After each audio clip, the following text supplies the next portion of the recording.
Hello, and welcome to Deciphering Bill Numbers. For people who are new to legislative procedures and lingo, bill numbers can look like a foreign language. However, bill numbers reveal much information about the legislation they identify. Learning to use bill numbers to identify and understand various types of legislation flowing through the House and Senate will definitely increase your legislative IQ. And it's not as difficult as you might think.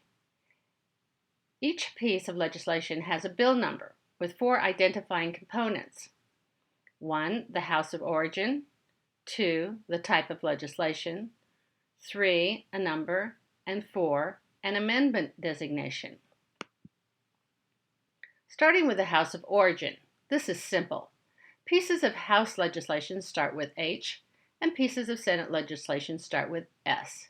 In this chart, you can see all of the types of legislation with either a House or Senate designation. Next, the type of legislation.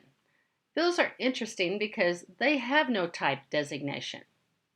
As you can see from this chart, all of the other types of legislation have unique letters which thankfully match their initials. After type of legislation comes the actual number. This number is assigned to the bill by the Chief Clerk of the House for House legislation and the Secretary of the Senate for Senate legislation, after the legislation passes out of the standing committee's print hearing. Once a piece of legislation has been amended in the amending order, it receives yet another designation. The name of every piece of legislation amended in its own House of Origin, for instance, a House bill amended in the House or a Senate bill amended in the Senate, has an AA attached to its number.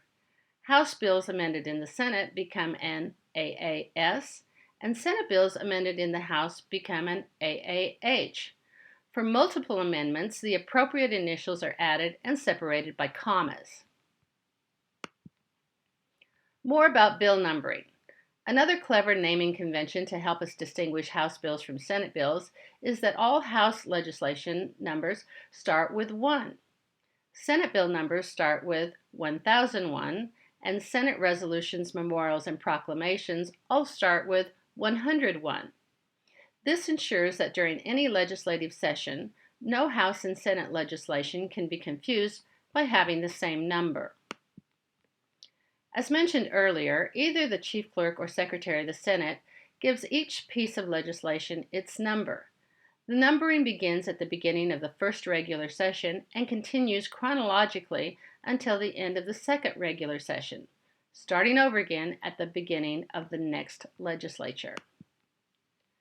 Hopefully these bill numbers no longer look like Greek to you, and you feel confident that you can decipher and understand what a bill number reveals about the legislation it identifies.